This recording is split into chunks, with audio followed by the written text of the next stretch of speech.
Vamos começar o nosso culto nessa noite, lendo o Salmo 63, do 1 ao 3. Ó Deus, Tu és o meu Deus forte, eu te busco ansiosamente. A minha alma tem sede de Ti, meu corpo Te almeja, como terra árida, exausta e sem água. Assim eu Te contemplo no santuário para ver a Tua força e a Tua glória. Porque a Tua graça é melhor do que a vida. Os meus lábios Te louvam. Que assim possamos viver os nossos dias, louvando ao Senhor e demonstrando gratidão por tudo que Ele tem nos proporcionado. Oremos. Amado Pai, graças Te damos, Senhor, por estarmos aqui na Tua casa, Pai, para Te buscarmos mais uma vez, para aprendermos mais de Ti, Senhor, mais uma vez. Ajuda, Senhor, a ansiarmos desesperadamente por Ti, a buscarmos, Senhor, aprender mais através da leitura da Tua palavra, que nós não venhamos a desprezar, Senhor, o conhecimento através da leitura. Ajuda-nos a cultivar em nossas vidas este hábito diário, Pai. Abençoa o nosso culto desta noite, a mensagem que aqui ouviremos, os louvores que a Ti entoaremos, Pai, para que tudo seja para a honra e glória do Teu nome. Amém. Vamos orar ao nosso Deus. Estenda suas mãos na direção aqui desse gasofilácio. Eu quero pedir a bênção do Senhor sobre a sua vida financeira. Amém? Senhor, em nome de Jesus. Ó Deus, nós estamos cumprindo um mandamento bíblico seu, que é trazer, ó Deus, a casa do tesouro, ao teu altar, o nosso dízimo e a nossa oferta. Seja aqui no gasofilácio, seja, ó Deus, através de transferência bancária, o Espírito é o mesmo, porque nós fazemos isso com amor. Fazemos isso com amor e com confiança, ó Deus, de que o Senhor não há de deixar faltar nada à nossa mesa. Meu Pai, eu quero te pedir as tuas mais ricas bênçãos sobre a vida do dizimista, sobre a vida do ofertante. Quero te pedir, ó Deus, prosperidade, Pai. Prosperidade bíblica sobre as nossas vidas, Senhor. Que não haja falta de nada, independente das circunstâncias em que nós estivermos vivendo ou que o país estiver vivendo, porque nós dependemos de Ti. Amém, Senhor. Meus amados, nós vamos estar dando continuidade hoje àquela série sobre o Espírito Santo, sendo que hoje nós vamos estar falando sobre viver ou vivendo no Espírito, tá? E para isso, eu vou estar usando o texto que está em Mateus, capítulo 25. Nós vamos ler os versos de 1 a 9. Mateus, capítulo 25, dos versos de 1 a 9. Eu te convido, então, a você seguir esse texto ou comigo ou abrindo a sua Bíblia.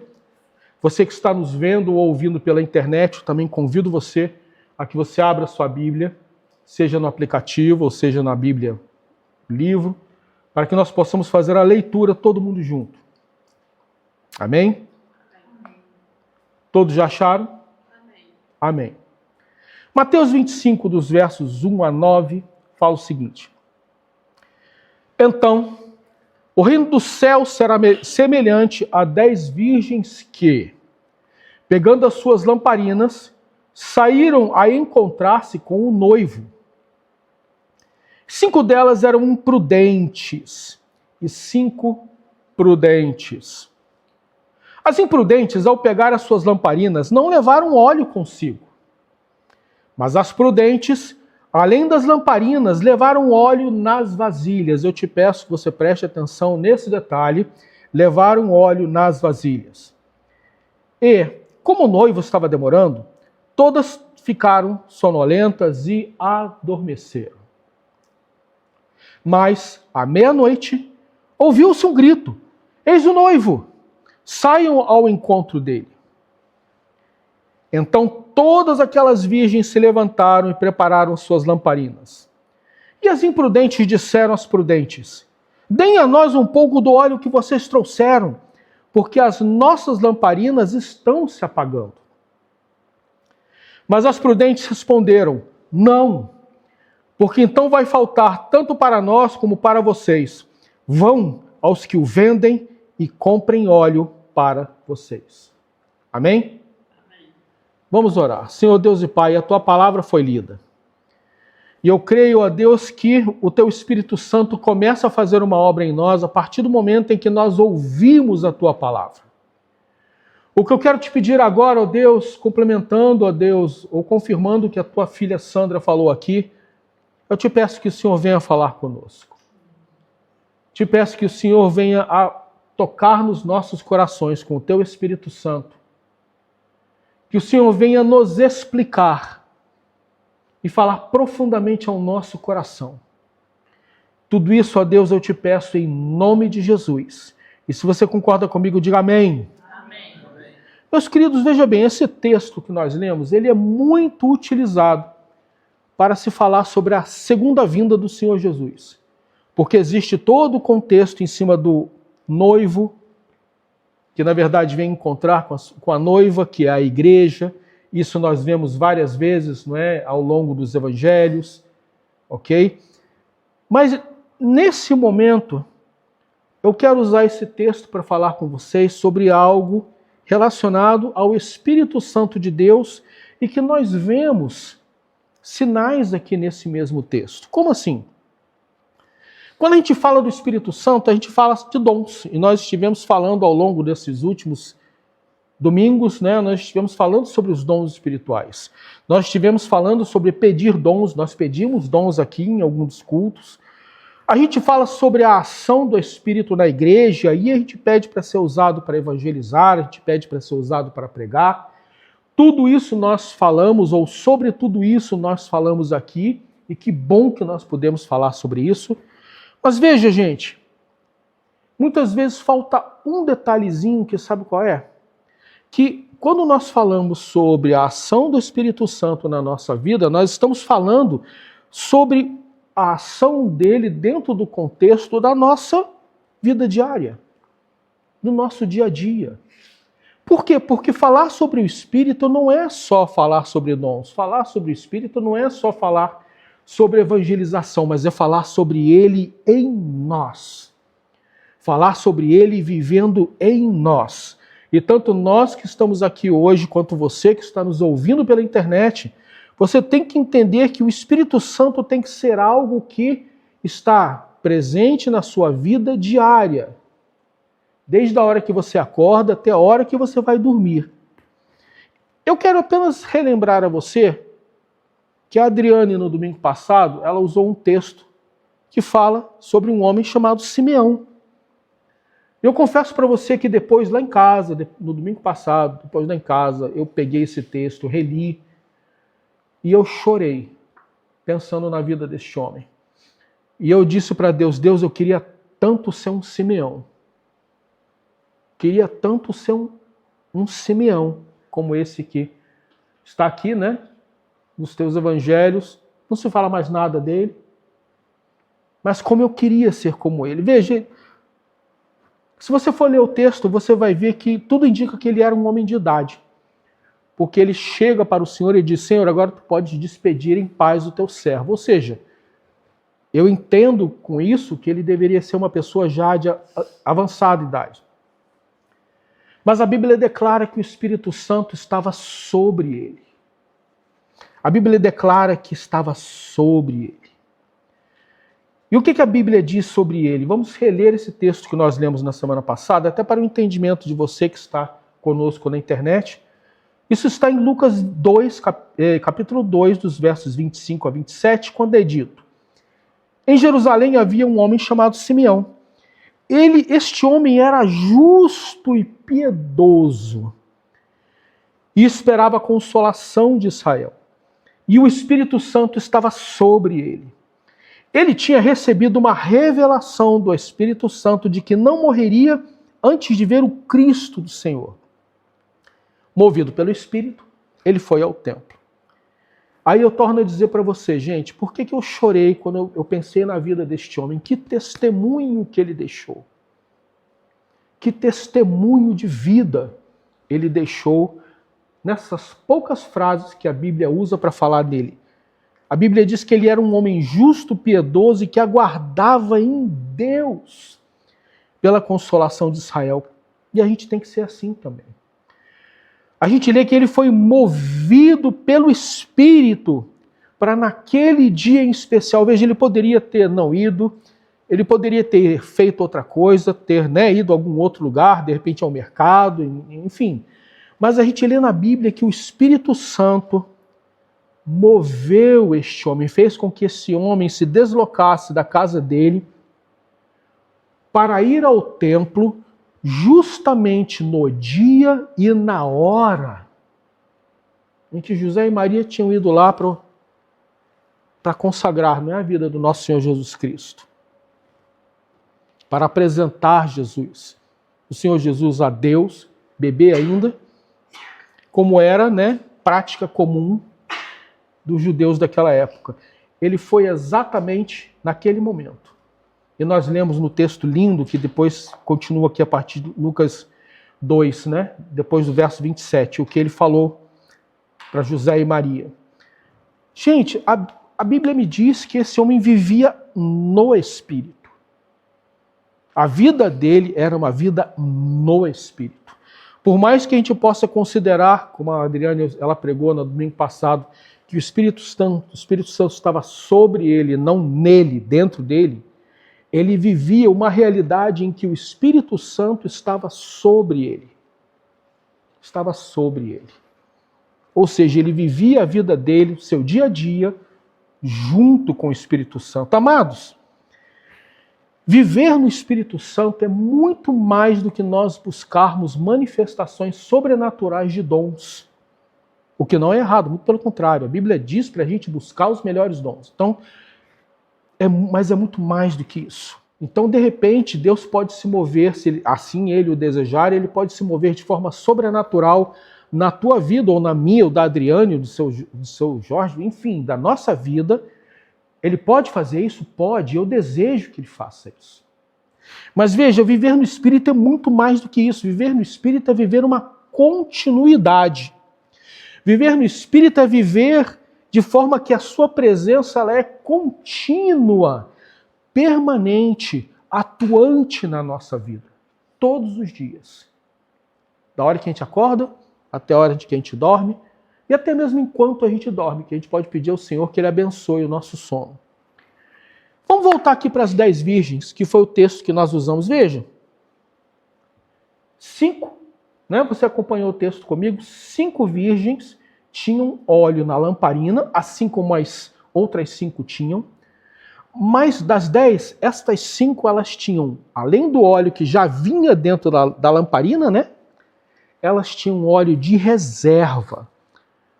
Para quê e por quê? Porque na medida em que o óleo da lamparina fosse se queimando, fosse sendo gasto, elas teriam óleo de reserva para derramar dentro da lamparina, para que a lamparina continuasse estando cheia de óleo e continuasse a iluminar ali o lugar onde elas estavam. Então vejam, meus irmãos, preste atenção num detalhe que é super importante. Poder repor o óleo da lamparina da nossa vida, assim como é dito aqui, para manter a lamparina do Espírito Santo acesa na nossa vida, é tão importante quanto você simplesmente ter a lamparina com óleo, com fogo ali, aceso naquele momento. Então, gente, você e eu, nós precisamos aprender que ao longo da nossa vida, a gente precisa ter sempre óleo de reserva para nós podermos encher a lamparina da nossa vida. Agora, por que eu estou falando de óleo? Porque óleo, assim como fogo, é um dos símbolos do Espírito Santo. É um dos símbolos ou figuras do Espírito Santo. Nós identificamos o Espírito Santo com fogo, Mas nós também podemos identificar o Espírito ou a ação do Espírito Santo com óleo. E é interessante que nós ungimos pessoas com óleo. Você já parou para pensar nisso? Nós ungimos pessoas com óleo. E quando nós ungimos pessoas com óleo, o que a gente pede? A gente pede que através daquela unção com óleo, o Espírito Santo se manifeste naquela vida. Nós pedimos que Deus se manifeste naquela vida, ou o Espírito Santo se manifeste naquela vida, trazendo renovação, restauração, redenção. Nós pedimos ao Espírito Santo que ele se manifeste na vida que está recebendo a unção com óleo, para trazer cura, para trazer um derramamento do Espírito Santo sobre aquela vida, para que ela seja batizada no Espírito Santo, para que ela habite ricamente naquela vida, na vida em que nós ungimos com óleo. Ou seja, o óleo, ele tem estreita ligação na Bíblia com a própria figura ou ação do Espírito Santo. E é por isso que em Eclesiastes, capítulo 9, verso 8, está escrito, sabe o quê? Que as suas vestes sejam sempre brancas e que nunca falte óleo sobre a sua cabeça. Esse texto é lindo. Esse texto de Eclesiastes é lindo. Que as suas vestes sejam sempre brancas e que nunca falte óleo. Sabe, gente, quando a gente fala sobre veste branca, a gente está falando sobre uma vida limpa, purificada e perdoada.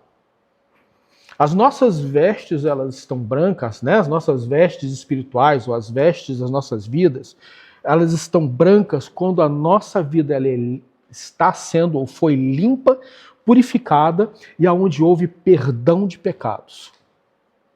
Então as vestes da nossa vida se tornam brancas.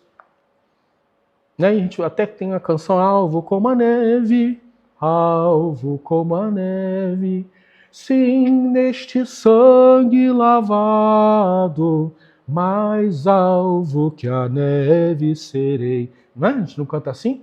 Por quê? Porque a gente deseja que o sangue de Jesus ele venha sobre nós e ele torne as vestes da nossa vida alvas como a neve, ou seja, brancas. E também fala que nunca falte o óleo. Olha que coisa linda, nunca falte o óleo sobre a sua cabeça. Óleo sobre a cabeça é um símbolo de unção da parte de Deus.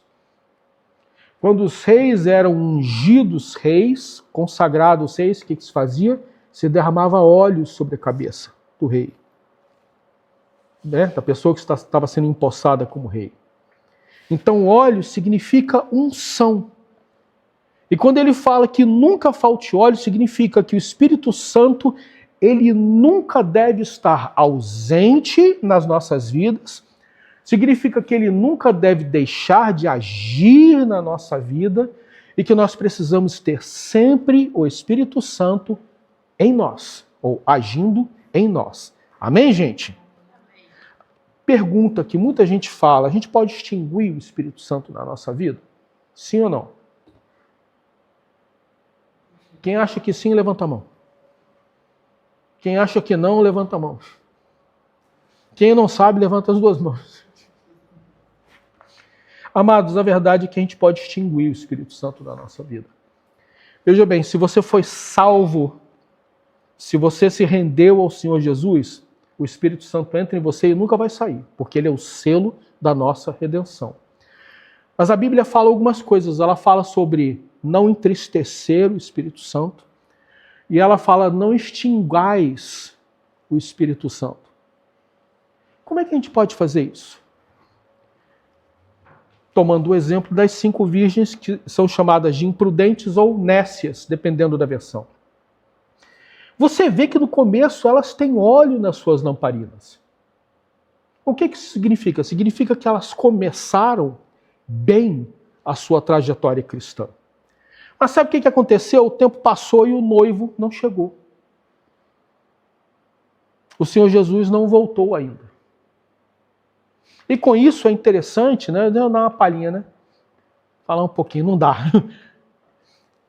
Quando a Bíblia fala que todas elas adormeceram, sabe o que isso quer dizer?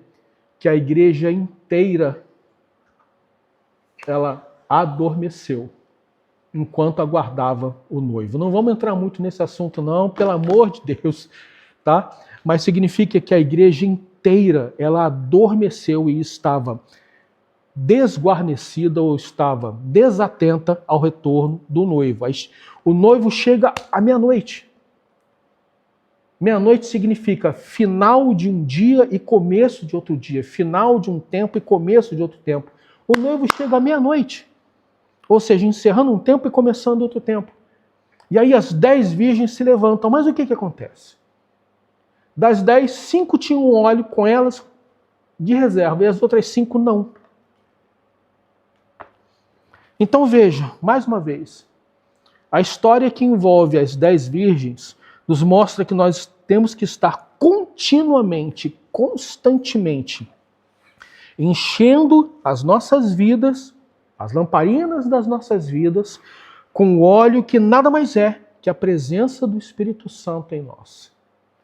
As 5 virgens nécias ou imprudentes me mostram que isso não pode ser feito de forma artificial. Como assim de forma artificial? Você pode ficar muito alegre num culto animado. Você pode dançar, pular que nem uma pipoca num culto enorme, com uma senhora equipe de louvor, tocando com som alto. E eu não estou dizendo que seja errado não, porque eu gosto disso. Tá? E a gente está lá, a gente está se alegrando, etc e tal, mas nada disso significa para mim que você está sendo cheio do Espírito Santo naquele lugar. Torno a dizer, eu não estou falando mal de eventos, não é isso. Mas a questão é o porquê que nós fazemos as coisas. Então tem gente que acha que, nossa, olha, hoje o culto foi cheio da presença de Deus. Por quê? Porque ele pulou que nem uma pipoca durante o louvor. Porque o louvor teve o som nas alturas. Mas a pessoa não percebe que para a vida dela aquilo não fez diferença nenhuma. Então veja, gente, as 5 virgens me mostram, as imprudentes me mostram que a gente não pode ser cheio do Espírito Santo de forma artificial ou de qualquer maneira. Então, é bom a gente ir, por exemplo, num retiro, é muito bom. Nossa, eu fiz muito retiro no Brasil. É bom a gente poder ir a um evento, é muito bom. É bom você poder participar de um grande momento de avivamento, como houve nos Estados Unidos há pouco tempo atrás, é maravilhoso. É maravilhoso.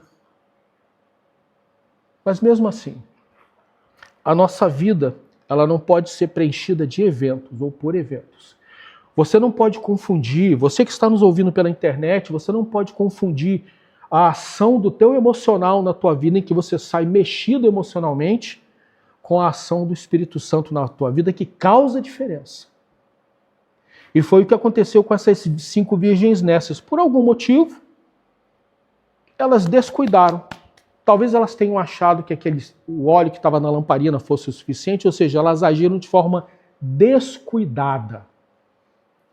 Então talvez essa seja a chave ou a palavra principal para a gente poder entender isso. Nós não podemos agir na nossa vida de fé de forma descuidada. E é por isso que elas pediram óleo emprestado. O que dá mais trabalho? Você sair de onde você está, ir talvez a um mercado longe para comprar óleo, ou você pedir emprestado para a tua vizinha ou para o teu vizinho? O que é mais fácil? Pedir ao vizinho. O que dá mais trabalho? Ir ao mercado.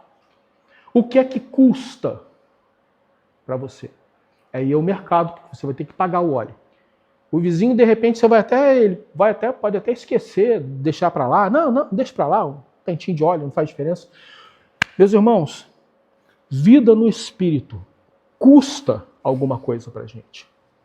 Vida no Espírito real custa algo para nós. Tem um preço que a gente paga. Tem um preço que a gente paga. No caso delas, então, eu entendo que eu não posso ficar cheio do Espírito às custas dos outros. Não pode ser algo artificial, não pode ser algo construído pela emoção humana. Amém, gente? A busca pelo Espírito Santo, ela tem que ser individual. Agora vamos lá, como é que eu posso encher a lamparina da minha vida todos os dias? Todos os dias. Efésios 6, verso 18 diz o quê? Orem em todo tempo no Espírito, com todo tipo de oração e súplica, e para isso vigiem com toda perseverança e súplica por todos os santos.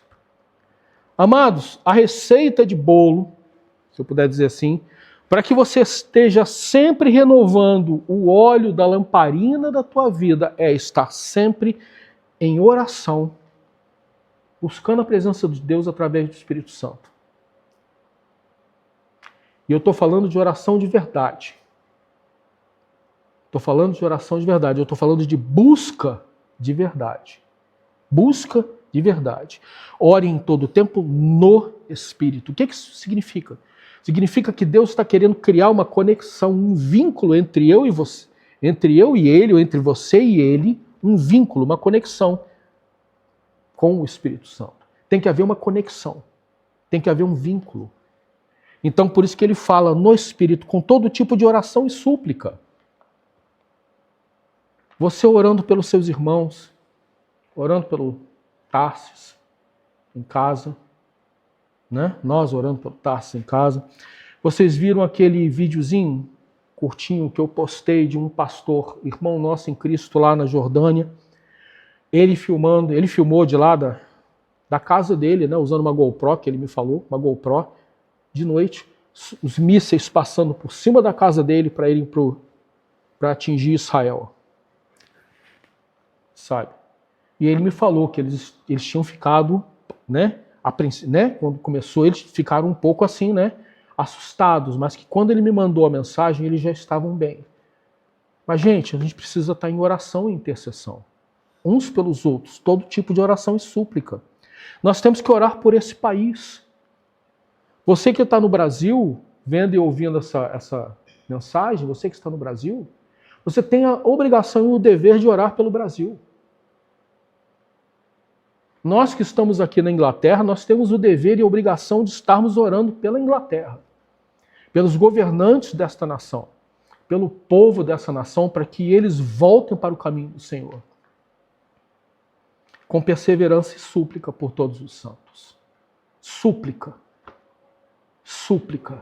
Senhor, tem misericórdia. Tem misericórdia, Senhor, dos meus irmãos. Tem misericórdia das minhas irmãs. Tem misericórdia da minha igreja. Tem misericórdia desta nação. Senhor, age nesta nação. Converte esta nação dos seus maus caminhos. Súplica, gente. Súplica. Súplica.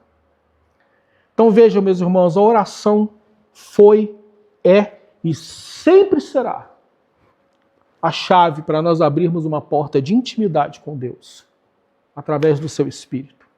A oração foi, é e sempre será uma maneira de nós abrirmos a porta do nosso coração, para que o Espírito Santo ele entre em nós, vamos dizer, para que ele age em nós, nos modificando. A oração não muda Deus, a oração muda a gente. Tem gente que quer, né, dar uma chave de braço em Deus, encostar Deus na parede e dizer, Deus, faz o que eu estou te falando, faz o que eu estou dizendo, eu demando, né? Eu tinha até uma expressão horrorosa. Eu determino. Pelo amor de Deus, você não pode determinar nada, nenhum de nós tem poder para determinar absolutamente nada. Dizer para Deus o que é para acontecer, pelo amor de Deus. A oração, ela muda a gente. E é isso que é o intuito de Deus. E na medida em que ela muda a gente, nós nos tornamos pessoas cheias do Espírito Santo e nós vivemos cada dia com Deus, com o Espírito Santo. Nós vivemos na presença deles. Qual é o alvo que eu tenho que ter ou perseguir para ter uma vida no Espírito? Eu vou te dar mais uma dica que a gente já vai estar terminando aqui. Qual é o alvo? Muito bem, tal. Tá, a gente tem que viver no Espírito, né? A gente tem que buscar Deus, a gente tem que buscar a presença de Deus, temos que buscar o Espírito Santo, ok. Mas o que isso causa em nós? Eu vou ler para você. Um texto muito conhecido, Gálatas 5, versos 22 até 25. Mas o fruto do Espírito é amor, alegria, paz, longanimidade, benignidade, bondade, fidelidade, mansidão, domínio próprio. Contra estas coisas não há lei, não há condenação. E os que são de Cristo Jesus crucificam a carne com suas paixões e os seus desejos. Se vivemos no Espírito, andemos também no Espírito. Amém, gente? Vou repetir. Se vivemos no Espírito, que é o tema dessa pregação de hoje, andemos também no Espírito. Então, meus irmãos, você e eu, usando esse texto, nós temos condição de examinar a nossa vida. O que é que deste fruto do Espírito falta em mim? O que é que eu reconheço que falta em mim? Ou que falta em você que está nos vendo e ouvindo? Falta em você que está nos vendo e ouvindo? O que é que falta em mim, ou em você, ou em vocês?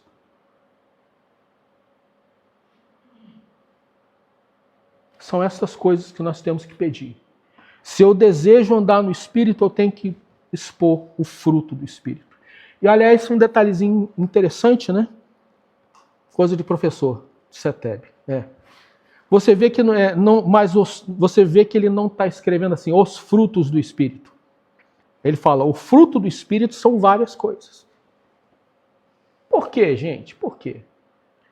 Porque o fruto é um, as manifestações são diversas. Eu gosto de comparar como, por exemplo, aquela tangerina, né? Você pega uma tangerina, é uma tangerina. Aí você tira a casca e tem vários gomos. Mas é uma tangerina. Então o fruto do Espírito é como se fosse exatamente isso. Você tem o Espírito, né? E quando você vê, tem vários gominhos. Cada gomo desses é uma parte do mesmo fruto. Ou seja, você e eu temos que manifestar o fruto do Espírito. O fruto do Espírito. Vivermos no Espírito, andarmos no Espírito e manifestarmos o fruto do Espírito. Eu sugeriria a você, já que eu dei esse papelzinho para você, eu sugeriria a você a pegar cada um desses textos que eu mencionei, estão todos mencionados ali, mas que em particular você visse esse último, de Gálatas 5, 22, 25. E que você em casa, sabe? Você em casa, você medite. Fale com Deus, ore, clame a Deus, diga, Senhor, o que é que me falta aqui? Deste fruto, o que é que me falta para que eu cresça mais em Ti, para que eu viva no Espírito e eu ande no Espírito? Amém, gente? Amém. Examine as suas reações, assim como eu examino as minhas. O examinar das minhas reações me mostra se eu cumpro isso daqui ou não, sabe? E eu prometo para você que quanto mais você buscar em Deus essas características maravilhosas para a sua vida pessoal, você estará enchendo a sua vida da santa e maravilhosa presença de Deus através do seu Espírito. Amém, gente?